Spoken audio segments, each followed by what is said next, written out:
हनुमान जी की शक्तियों का बखान तो संसार करता है, लेकिन एक बार हनुमान जी को जब अपनी शक्ति और गति पर घमंड होने लगा तो इसे देखकर भगवान राम हैरान रह गए।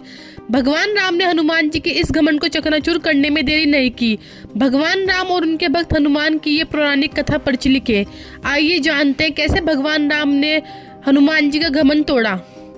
एक पौराणिक कथा के अनुसार भगवान राम अंतर्यामी थे। कब, कहाँ, क्या हो रहा है और होने वाला है उन्हें पहले ही पता होता था। एक बार हनुमान जी से उन्होंने कुछ कार्य करने को कहा। राम के परम भक्त हनुमान भला उनका कहा कैसे टाल सकते थे।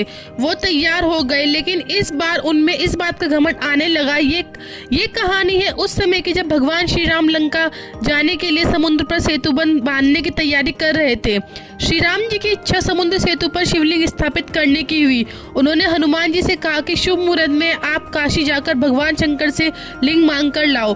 ध्यान रहे कि शुभ मुहूर्त में ही वापस आना है और इसे स्थापित करना है। हनुमान जी क्षण भर में काशी पहुंच गए।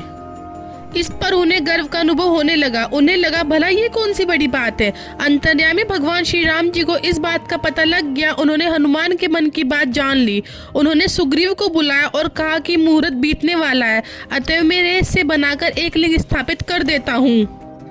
ऐसे टूटा हनुमान जी का घमंड। शुभ मुहूर्त बीतने ही वाला था कि हनुमान जी भी पहुंच गए। उन्होंने श्री राम से कहा काशी भेजकर मेरे साथ ऐसा क्यों किया। श्री राम ने कहा मुझसे भूल हुई है, मेरे द्वारा स्थापित इस बालू के लिंग को उखाड़ दो, मैं भी तुम्हारे लिए लाए लिंग को स्थापित कर देता हूँ। हनुमान जी ने पूंछ में लपेटकर शिवलिंग उखाड़ने का प्रयास किया।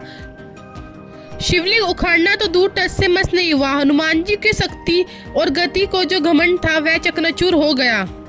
उन्होंने श्री राम के चरणों में शीश झुका लिया और अपनी नादानी पर क्षमा मांगी। इस तरह अगर आप भी भगवान के परम भक्त हैं और अपने काम में लाख निपुण भी है तो भी आपको इस बात का घमंड नहीं करना चाहिए। कहते हैं घमंड तो रावण का भी नहीं रहा। अहंकार के आगे सब खत्म हो जाता है। झुके हुए पेड़ ही फल होते हैं, सूखा पेड़ तो ताड़ की तरह खड़ा रहता है।